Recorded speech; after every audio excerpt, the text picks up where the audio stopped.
Cominciamo. Fratelli the Rugby Podcast. The Italian Rugby Podcast.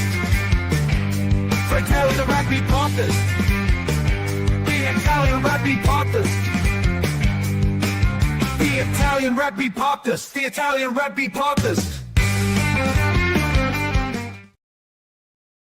E ciao a tutti, benvenuti, welcome everyone to another episode of Fratelli the Rugby Podcast, the podcast where we were here happy and joyful after a double win this weekend for us. If we think about also the last weekend with the game, so in 7 days we have seen the national team at the two franchise winning, which is really nice. I'm really proud of what I saw during the weekend. Mike, buonasera, come stai? Benvenuto. Buonasera. Yeah, no, I am very well, mate. I'm very, very well. Really excited for today's episode. We've got a lot to talk about, don't we? Yeah, we were already chatting about how it's gonna change everything with Stephen Abu coming, but then we chat for the whole weekend about the two games, the night of the games. We were there with all the other friends of the pod commenting, chatting about this game, and I bet there were more chat going on and a lot to read on X, on Instagram, a lot of celebration, which was really great to see something like that. So probably, Mike, I think we should start from the first game of the week, the first upset for the Scottish of the week, because that is really an upset for them, which is the great performance of Zebre. Great performance, great victory, really similar to what happened with Italy, 13 men versus 15. Is in the numbers, in the Kabbalah, our games in these last 7 days, let's say, between one and the other one. So Zebre game, Mike, thoughts? If you think about this game, what is the picture in your mind? Yeah, so I actually think Zebre won that game, right? And what I mean by that, because obviously that's obvious, but what I mean by that is the other team didn't lose it. Zebre were the better team, pretty much consistently throughout the whole game. They were brilliant from start to finish. Obviously, red card was 100% red card. Maybe the only smidge that you can probably take away from, a great performance. But performance-wise, they stepped up. They were better, and you could see it at the end how much it meant to them. So, yeah, it was. It's had sort of similar sort of feels to the Munster game, where I think a lot of the Munster supporters were upset, but actually Zebre beat them, right? It was like, yeah, okay, Munster probably were, maybe 2, 3, 4% off. Not enough to make a difference against a team like Zebre, right? But actually, we did really well. And frankly, I'm so chuffed to see how much maturity there was in the gameplay as well, which was a really nice touch, I think, from where I was sitting. It was surprising to see some of the players really delivering probably their best performance in the yellow and blue jersey, and probably Damiano Mazza is one of them, Mike, because he had a really great game and a couple of big charges as Moisese Tuipulotu did, but we had Mazza doing the same work. And in general, I think, Mike, from everyone, the defense was outstanding at the end. If we think about how they decided to apply themselves in defense, in the pressure, ciao Francesca, ciao Phantom. So that for me really stand out in the performance. Of course, the first try, it's almost hilarious the way they un bonbon, too good, good, actually, really good. Yeah, the way they score. Yeah, obviously, for those of you guys who haven't seen it, go on to our Twitter, and Otto did a nice little breakdown of, the components towards that try, because obviously that was a beautiful try, right? Let's be honest, that was fast flowing, like very very jouet French-esque, like sort of offloads, hard runner. It was just a really well taken, well produced try. So if you guys haven't seen it, those of you guys who are listening to us, quickly just go on our Twitter and just give it a like as well, so we know that you've seen it. But mate, what a try! And the beauty of it is, it could have been one of three people that walked over the try line at the end as well. Like it was, it was just one of those, right? It was beautiful. So you can find I also on Instagram, Mike, because we posted on Instagram. Is flying is going good, and also you can follow us on Instagram, Fratelli di Rugby. You can find a lot of stuff, a lot of comments. The Garbisi interview post, Georgia, Dave Sisi interview 4 months ago, before all this big Zebre was happening in a certain way. we called it always there. Otto. We called it. Of Zebre. Yeah, and really number one. He is first of all, he's a great guy, right? Like let's call a duck. Dave's a good guy, but he, frankly, every time we've asked him to be around, he's always preached like the gospel, and like he's always been that person who has advocated Zebre even the darkest days. More, now he's really happy to see like the players get the work that they're putting in and stuff, like, and he's just a great guy. So I think it was nice to see a smile on his face at the end as well. So well deserved to him. And Brunello, clearly things are moving in the right direction with Zebre. So we have seen Zebre working with playing the trombone, so loud movement, and then also playing the violin, seems like, because in defense we saw a lot of trombones, but we see some couple of violins, some action in defense, a lot of really good jackal. Let's think about the Stabile game. Yeah, let me see, because I was looking at the stats, and he top tackle for Zebre in a game where Zebre tackle everything, 23 tackles during the game. And how many were dominant as well? He hits hard. Yes, it's hard, and he was everywhere. So it's literally players delivering what we were expecting, probably what we know, and also the bench was really strong in the way they came in. So that really happy. And of course, when you have the foreign players, that helps you growing into their games, because both Paya and Gregory in the last couple of games, they were in the field first of all, and they deliver really good performance. That helps absolutely. Yeah, I agree. And actually, the style of game by the end of it really like complemented their style of play as well. Gregory clearly has been working very hard in the air as well.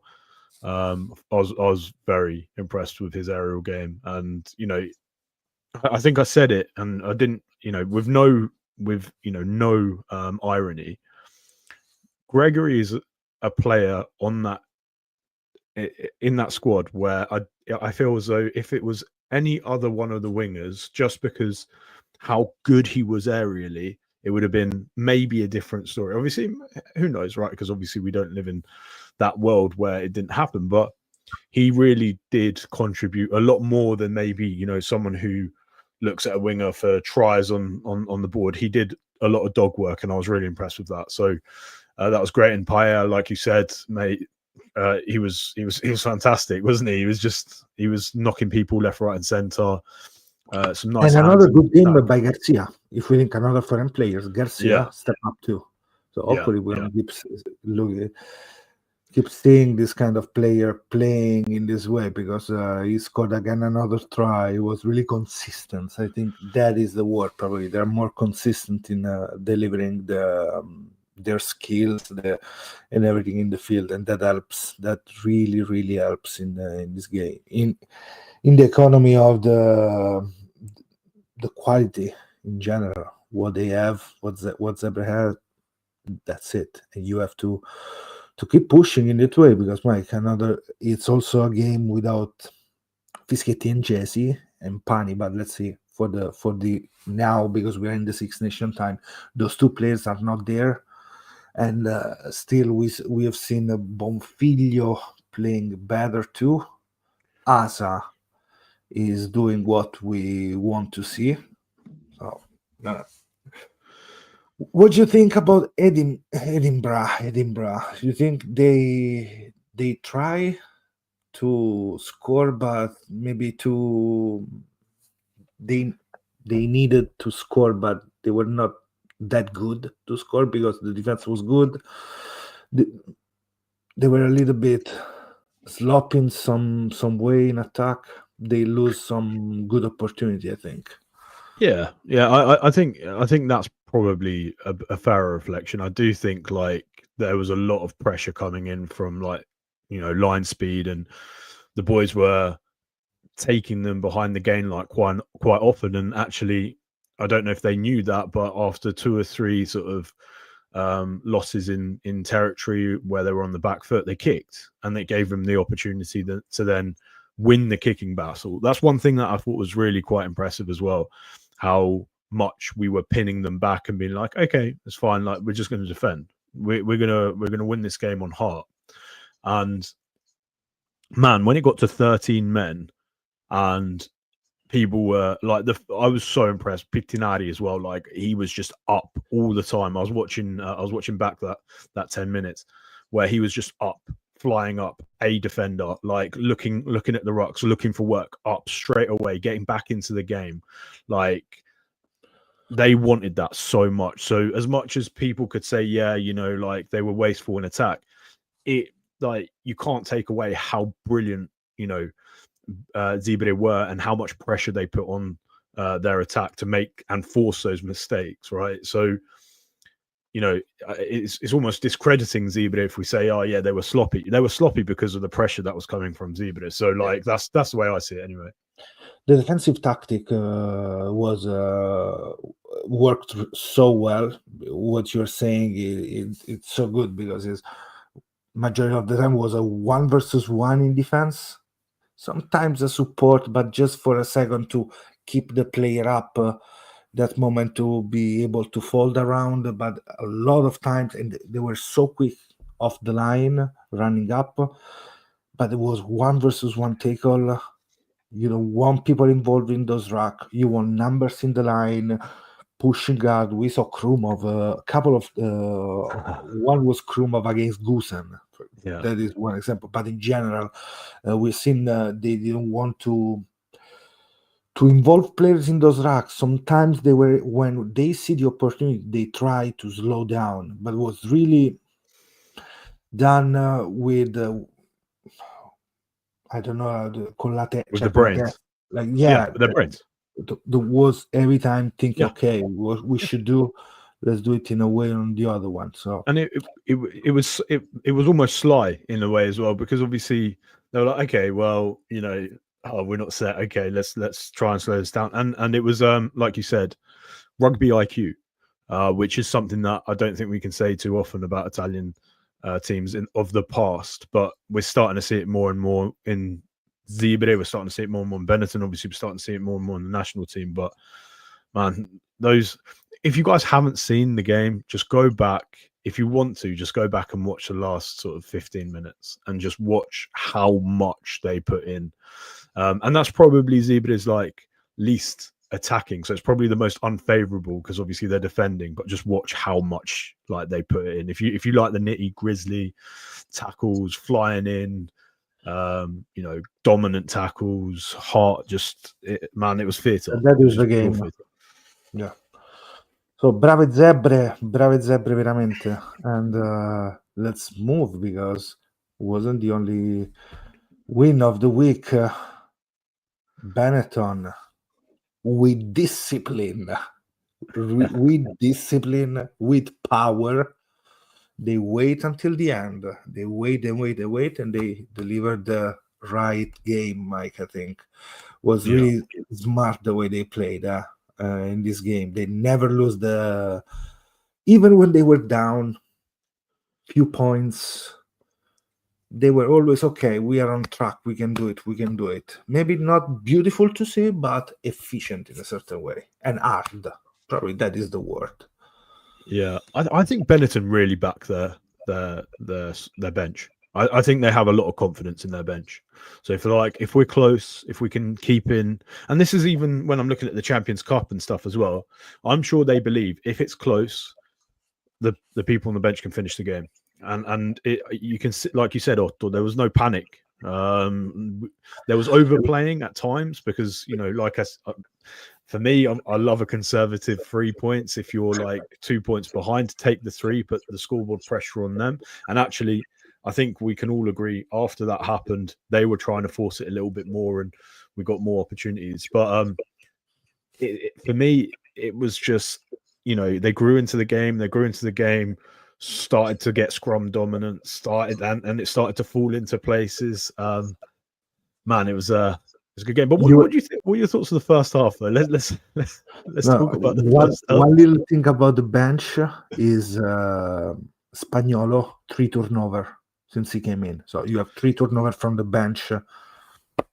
He's a gun. Applause. Well done. He's a gun. He is possibly, and sweeping statement here, I don't care, clip it, boys, if you want to. He is one of the best loose heads in the world at the moment. And I mean that without any irony. Like, take what you want from it. He is doing it in one of the best leagues consistently, smashing penalties, getting scrum penalties, smashing turnovers, carries well, defends well. He is a complete player. The only thing he lacks is maybe Neymar's boot, right? But he is such a complete player. He is one of the best loose heads in the possibly in the world at the moment. I mean that. We're talking about Spagnolo, Phantom. We're talking Spanish Inquisition, Quasimodo, the hunchback, him, the guy. The guy knows Quasimodo. how to... Quasimodo. Come on, yes, a little bit is like that style, really so powerful, right? But anyway, with all respect, of course, for yeah. We were so. I can get smashed so easily. But Mike, first half, Mate. I was mad for the second try. I was so mad at Albornoz, if I have to tell you, because come on, no, it's not that game. You don't want to see that kind of game because it happens. That was the intercept you were talking about, right? Yes. Yeah. That was, and the continuity of some phases of attack by Ulster really shocked me at the beginning of the game when they scored the first try too. So, and then there were a lot of entries in the 22 when you produce a lot of time to score and then you don't score the 22. Seems like, Mike, to listening Quesada's words, Lamar's words, when we talk about we are not that strong in the 22, but we score from we need space to attack. Sometimes it looks like that, and it was a good game anyway to show power at the end when they were more disciplined and everything with the 2 tries. But Benetton really did something that I was expecting from these players, because 2 weeks ago they were so bad against Dragons. And looked that way as well. The first half, it looked like it was going that way, didn't it? But they were the same players, kind of, Mike. So I said, you know what? They have to show something. They have to give us something more, and they did it until the end. So that's probably really positive from me in the way they turn around and they stay in the game without completely getting crazy. There were some situations that, of course, it's the Benetton that you don't want to see, because it happens, still happens. But Osprey, sorry, not Dragons, Phantom. Yeah, sorry. no, that's fine. Yeah. I knew what you were about it, but yeah, no, I agree. And I like the way they deliver at the end. Yeah, no, I agree, mate. I think I think they grew into that game. They grew confidence into that game, and I think actually one thing which for me was quite nice, right? Albornoz looked a bit tired, and I think everyone sort of was like, oh, okay, he's having one of those days, because Albornoz, for those of you guys who only watch him at international level, he can be a bit up and down. When he's good, he's exceptional. When he's having a bad day, it's a bad day. But even him, he found some continuity. I know he got charged down, and there were some bits. Probably not his best game if you were to look at the all half, but he definitely saved the performance in the second half as well. Yeah, exactly. Yeah, man. It was it was good. It was good. I thought actually my Maile had a really good game as well before he came off. For me, Mendy did well. He was always active. A lot of offloads, trying to be involved as much as possible. You want to see that from a winger. On the other side, of course, we've seen the score by Gallagher in this game at 11, Mike. That Mate, opened pacey. all the situation. Pacey. The pace. Mate, I genuinely, when he scored, I was like, no, like that wasn't Gallagher. He has wheels, mate. I like, we're so used to seeing him what he does, like the kick, bit of like a tank. Last year final, when he gets almost smoked on a couple of attacks during the final for Bath. So I was okay, something like that. But no, he was fast. Yes. Yeah, we always know him for like the big sentinel boot where he's like, you know, like a tank, right? Like he's but no, he had wheels, and that it was quite classy, his finish in the end as well, because like a lot of wingers would have overkicked that at the end, it would have gone dead. And I was thinking that to myself, I was like, don't kick it again, don't kick it again. Lovely little kick. Yeah, just that one last one, lovely little kick, got it over the line. Didn't try and catch it, which again we saw the under-20s last the week before last tries to catch it. Yeah, just puts pressure down, because that's all you need to do off a kick. Lovely. More of that, mate. More of that. More of that. Yes, absolutely more of that. Well, I think Koro, Yadi, and Kinji from the bench were a good surprise again. Unreal. Yeah. Great, mate. Like unreal. Again, like maybe the tired legs started suiting their style of play better. That too, but still, you have to. The impact is still the impact. Yeah. And let's talk about this player too, Favretto, Christopher. Welcome. I've been so impressed with Favretto this season. I really want him to break through properly next season at Benetton. Somebody could argue Benetton or Zebre, right? Because the rumors were around some players. As we need more. Shall we do a bit of speculation quick? Speculation about Favretto. What do you think? Because the last, what was 1 hour ago in the Fratelli Rugby chat, we talk about Zambonini and Favretto, these two players that represent two different kind of second row. Yeah, let's speculate. Like, obviously, do you want to say the rumors in terms of like the players going across? Yeah, the rumors. Yeah, something came out on a rugby meet in the last couple of days. So maybe it's speculation, Chris, but we are talking about two players moving from Benetton to Zebre. If they're true, the rumors, Marin and Favretto. And also Yakitsi as well, as another name thrown in, right? Those three players, Yakitsi with the injury to the Achilles heel tendon, and those are the movement. We don't know which kind of movement coming from Zebre to Benetton, because Mike, what do you think? There's gonna be some movement going there, and who? I think Zambonin, potentially the other way. Obviously, if Zebre have now been, you know, baptized this development team, right? Who are they developing for? To me, the only logical step is they're developing for Benetton, right? So then I'm sure we're going to see players transition across the teams a lot more freely if that is the case. Because also, don't forget, Benetton are going to lose a hell of a lot of funding because of the 600,000 that they're not going to be getting for the academies, right? Which is going to be taken away apparently.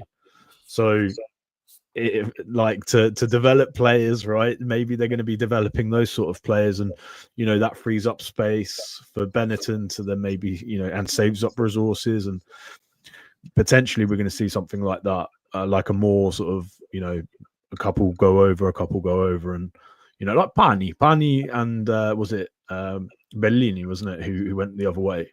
Yeah, they did that. The change. The other players that move, but back in the days, Padovani was one that moved from Zebre to Benetton. BG from Benetton to Zebre. Ruzza from Zebre to Benetton. There was another name, but yes, talking about the second back locks, second line locks. Kogelenberg injured. Is gonna stay or not? Then there is Nyman.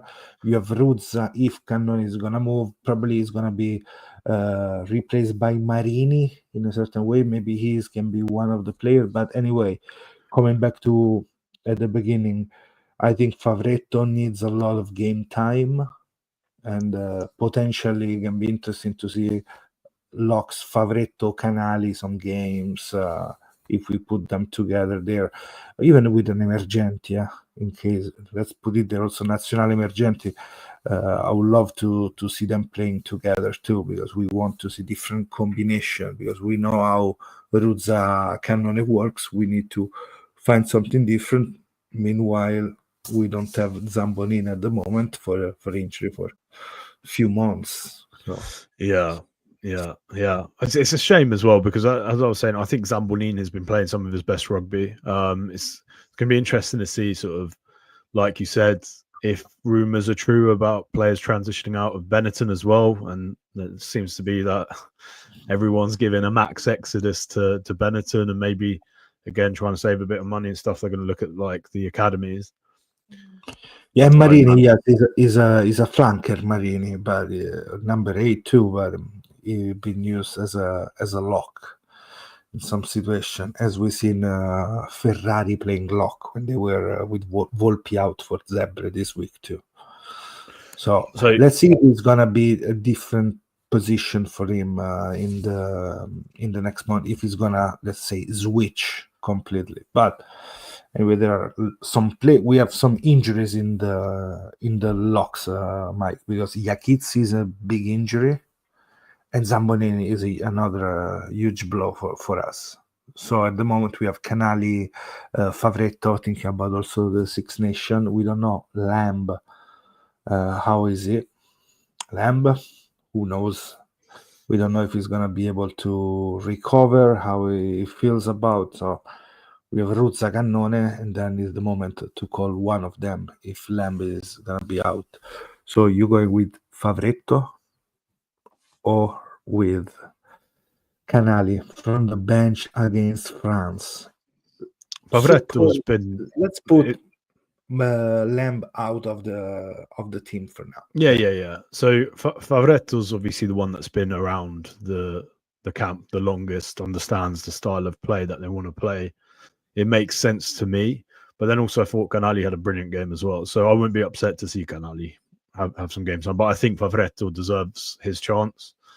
So, and also thinking about how was the last year. We had Canali on the bench. He didn't came in. But I think we're going with a 6-2 against France. I think so. So who's going to be your bench then? My bench is gonna be Zuliani, Vincent. I will probably go with Favretto because he started last year. So I think Quesada, I really value him, and he had a good game this week, I think, too. Not that good as Canali, if I have to compare those two, but I don't know, probably I'll go with Favretto from the bench for France in Rome. I know, Mr. Fraschetta da Riccia, Canali, Mr. Channels, as his Instagram, Channels. Channels, love that. So that's interesting. What do you think about that? Canali Xavier, and yes. So Mike, let's wrap up with Benetton, and then we move a little bit on the speculation. I didn't read about this 7-1. I read that a couple of players are out, but we're gonna go there in a minute. The Don Cursino, because of course we're gonna speak about that. But you know what surprised me? Not to see Crevi in the 23 in this game. That didn't surprise me. That didn't, and I'll tell you why. Performance-wise, he's unfit. He needs to find match fitness, and he's a player that I think is going to be really beneficial at the championship rounds. You know, with his leadership and stuff.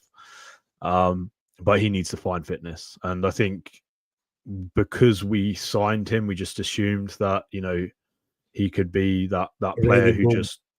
But in Benetton, everyone needs to be able to defend. Everyone needs to be able to contribute and attack. Everyone needs to be able to do their thing. You can't just throw a line out and that be it. We're not that sort of team. So, you know, Nicardera is obviously like almost, you know, a perfect build for Benetton, because he was just, you know, he worked hard in defense. He got turnovers, all of that stuff. Creevy needs to be that player. If not, he's not going to find space, particularly against the better teams. He's just not going to find it. I totally agree. And also, at the end, this game one against Ulster was like those points that you need when Izagor scored the other try. I said before the game I was expecting to see 5 points consistency.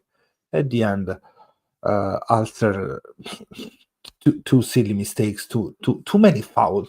We didn't say anything about O'Toole. What was that elbow up? Basically, right? That for me, 100% red card, straight red card. And actually, you know, I'm not going to talk about the referee. I'm just going to talk about my perception of the events, right? Whether he hit him with the wrist, the fist, the elbow, whatever it was, right? Even if he hit him with the forearm, right? You're not meant to do that carrying the ball. You're definitely not meant to do that without the ball. So, direct contact to the head, tick. Foul play, tick. Intentional, tick.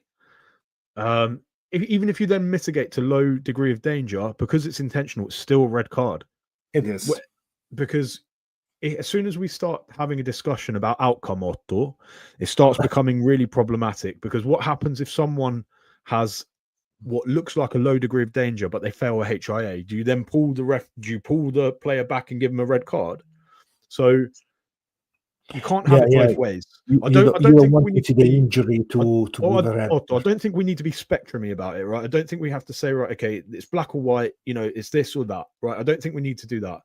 And I don't think we need to go to the nth degree, which is like checking, you know, maybe people start using telemetry from the gum shield to understand level of danger, right? Maybe we're going to get to that nth degree. But what I do think we need to be is quite concise about how, you know, the referees start understanding, you know, what degrees of danger are, because that's so subjective. That's my opinion anyway. I am back now.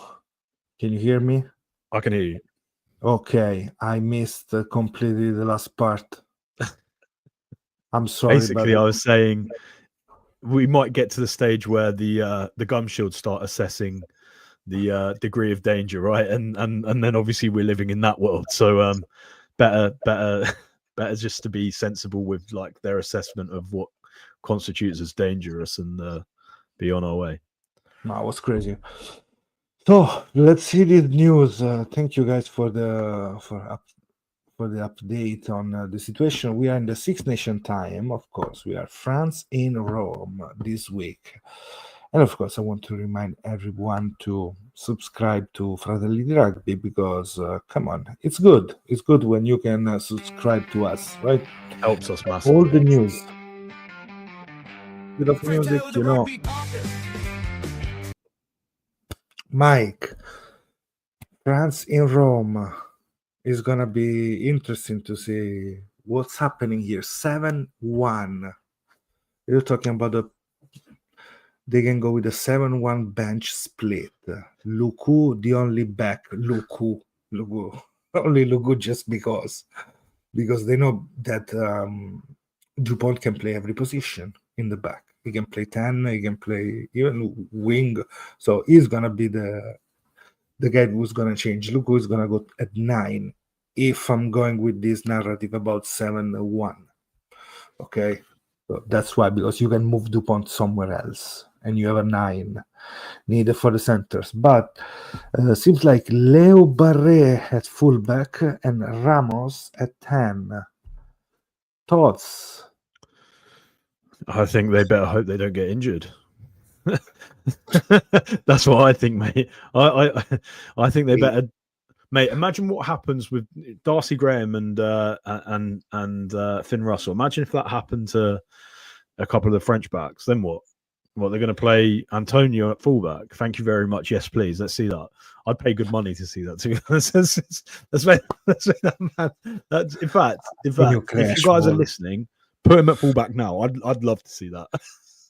Double points at the fantasy. No, but I think it's a game, and there is also another question for us as Italians. There was a question about Spagnolo starting over Fischetti this weekend, because you mentioned also Antonio. So you think we're gonna see this, or Fischetti is gonna be the number one? My guess is Fischetti will start as usual. I think if it ain't broke, Spagnolo's a finisher, right? He's. I think maybe like some of the older people who watch the game still can't sort of comprehend that just because you don't start doesn't mean you are not the better player, or you are a better player because you start, right? There's people who are more impactful at certain parts of the game. Spagnolo comes in, he turns over, he scrummages well, right? That's not to say that he can't start, but Fischetti's more mobile, and against, again, right, something to consider, against a big, heavy forward pack, getting them moving is half the issue. If we can get them moving, start using our agility, using our pace, then they have to chase us.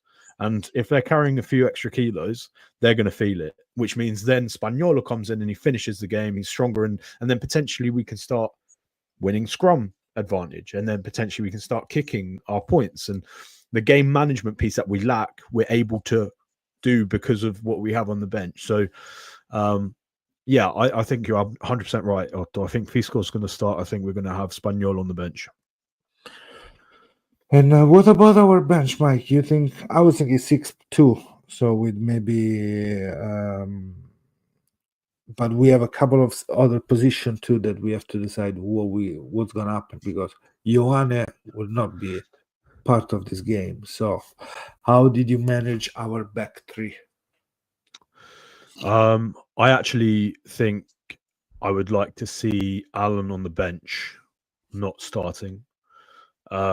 Simply because I think we can have Capots at fullback if LBB is going to be at fullback. Cool, I'll take that.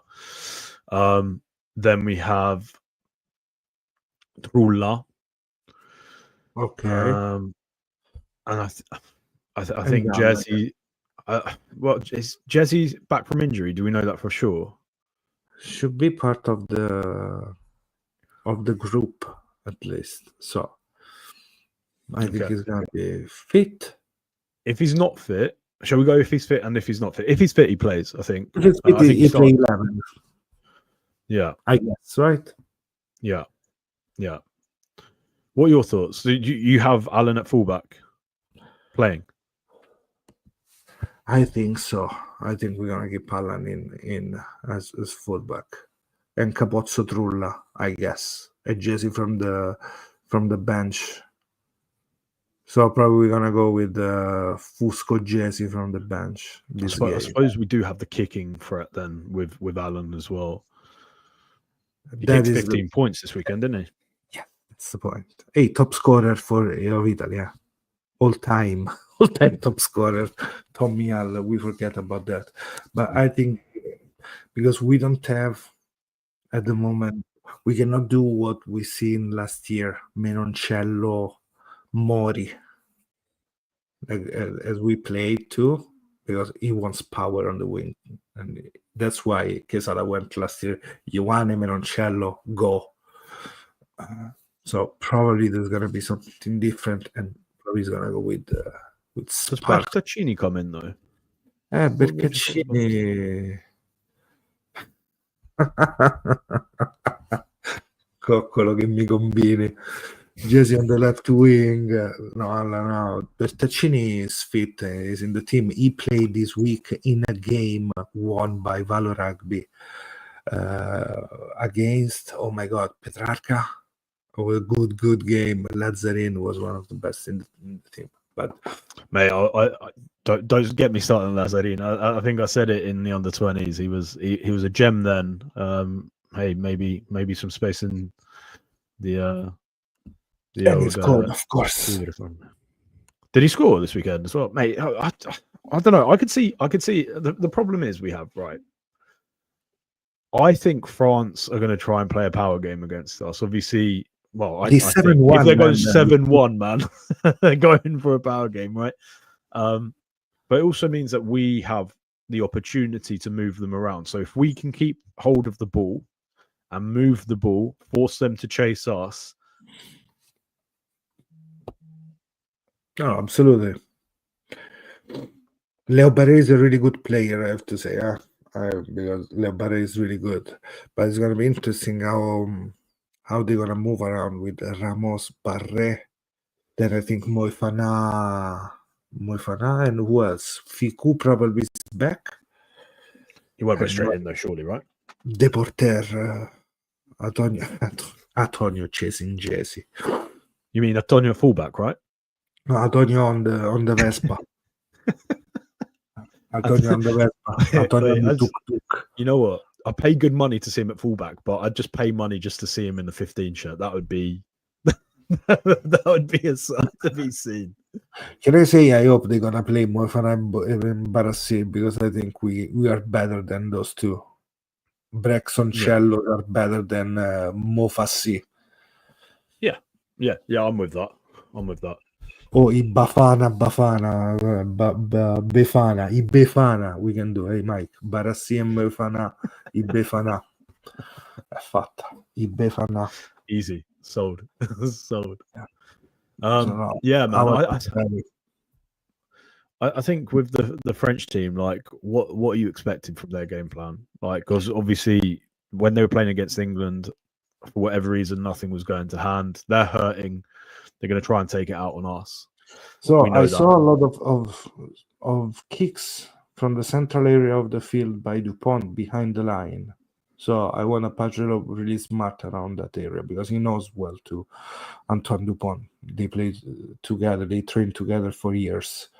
So there were a lot of those kicks, grabber kicks, little chip kick behind, and also try to kick a 50-22 by Dupont from the center area of the ground. That really surprised me, because something they can use to create chaos with us. They want just a couple of runners behind chasing the ball, and from there just playing up. So in that way, Dupont can play second ball. He can touch second ball and create more out. Then they're pretty structured, Mike, the way they play. Yeah, French style when they attack from nowhere. But in general, forward, ball in the semi-attack, five backs in they're trying different running lines, passing the ball, and then keep reloading. I mean, it's not that crazy, the style they play. You have quality in the players. They can break the line and create from there in the chaos, but doesn't seem something like, oh my God. You have to. They're a team that thrives in transition, though, don't they? That's what they want. They want ball in transition. Yes. Guillard reclamant. Ok, cross al Tribudont. Marchand by the gate of Gelange, Roumain, Jegu. Okay, he wants to put. If this should be the bench if he goes with the 7-1. Okay, power with Taufefinu, Gelange, Roumain it's a weird player. It's good, but I don't know. I wasn't expecting him to at the end to play for France. To be honest with you. Roumain before going to the Stade Toulousain. I wasn't expecting it. Jegu is out kind of as a Vincent, right? That kind of electricity from the bench. Gelon, it's class. But you know what? If we play really well against the first 15, I'm less worried about this 7-1. Yeah, I don't care about that too much. I think also, if that is the case and they're going 7-1, right? Whether they are going 7-1, which they're probably not, but if they are, it's probably because they realise that we've got strength in our scrum, so they're trying to take it away, right? Vabbè, e noi abbiamo Spagnolo, che ci frega a noi. Yeah. But anyway, we have also, in case they're not gonna drop Jalibert is a player that against us he played really well 2 years ago. Last year less. but it was. As long as the boys, when we win, as long as the boys go up to Aldrit like that, that is Aldrit. Aldrit needs to shut his mouth, cut his hands. I don't know. He's So like half disrespect. Italian, isn't he? Like his mum's Italian. What's he doing? Disrespectful. Hey, no, I don't want to tell you what kind of che cosa faceva la mamma. Like, I don't want to tell you. I think we could yeah Come on. Roxanne. You know, Roxanne, no, with all respect, but come on, that was crazy. In a game like that, you also do that. But do we need it? Do we really need it? Punching downwards, weren't they, mate? Like punching downwards. But so, Mike, Roma is gonna be full, and we're expecting to know when the team will be out. If in case we can also do another pod. Thinking about this 7-1 was true or was speculation. We have to see that because it's gonna be interesting on Thursday. So Thursday night we're gonna do the preview with the teams out, and we're gonna go player after player. We're gonna see more about this because who knows? Trofeo Garibaldi, Mike. You see how big it is, that trophy? Yeah, man. It's too big. Enough space to dip biscuits in as well. And if you think it's been made by Jean-Pierre Rives, the famous flanker of France, he did it. He does these things like using a multi-binary stuff. Stuff all turning around. Love that. I love that. Yeah. So obviously, I know we're gonna we just wanted to dip our toes into the Six Nations because we're gonna do like I said, a preview. Go through it in a little bit more excitement build into the game as well on a Thursday, Friday. Obviously, by the time it comes out, you guys, have something to watch. But I'm Otto. I'm so excited for this weekend, and I think as much as I should be worried, and I think potentially there's a lot of Italian fans that are worried. It's a free hit for us. No one expects us to win, and I think we're dangerous now, mate. So I'm so excited, man. That's true. It's a free shot for us. We don't go with too much pressure. The pressure is on a team that it was supposed to win a Grand Slam. At least that was in their intentions, and they didn't went in the way they wanted. So it's not on us. It's not on us. Something that we like, but still we play in Rome and we want to deliver another performance. Mike, maybe it's gonna be the game we're gonna lose, but we're gonna see a lot of attack. Really well done. It's gonna be 35-40 style of game with Hodges pulling losing his mind. Losing his mind. Who knows? But Galtier is risking. You need a lesson. That's Sigakaro. You're already on fire. Yeah, on fire. He's ready to blow the cannons against the ship, the French Armada. But we're gonna do it. So, Mike, we're gonna see you on Thursday. And another news for everyone is gonna be we're gonna have a special podcast as asked from you listeners, Adam in this case, about the new cycle. What happens with Stephen Abu back with the national, let's say, in the federation? Who was Stephen Abu before leaving? Because he left a couple of years ago, and now he's back with other coaches, because at the end we're talking about coaches, but he's the new high performance director of Italian Federation. He was the one that started all these good play that we are enjoying now, started when they were 18. So we're going to understand much more about that.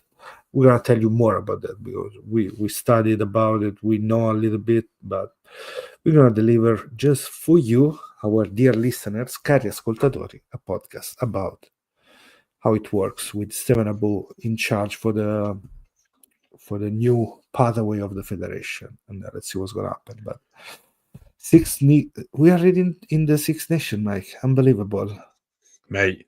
What a time! What a time to be alive. Where are you gonna be this weekend watching the game? I think I'm at home this weekend. Yeah, I think I'm pretty sure I'm at home this weekend. Home. like that. Yeah. Home this weekend. How about you? You got any fancy beers that you bought? So this week I drink some fancy beers, I'll say. Some lambic.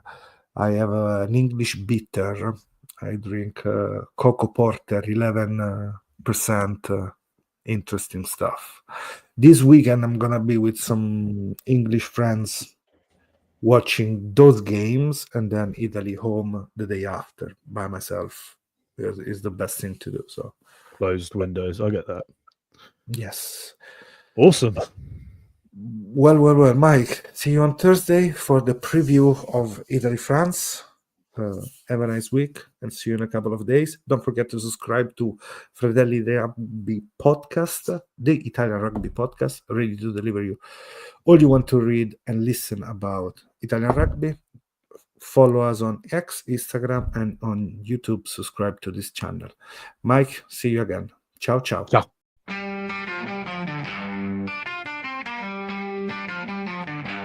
Fratelli the Rugby podcast. The Italian Rugby podcast. Fratelli the Rugby podcast. The Italian Rugby podcast. The Italian Rugby podcast. The Italian Rugby podcast.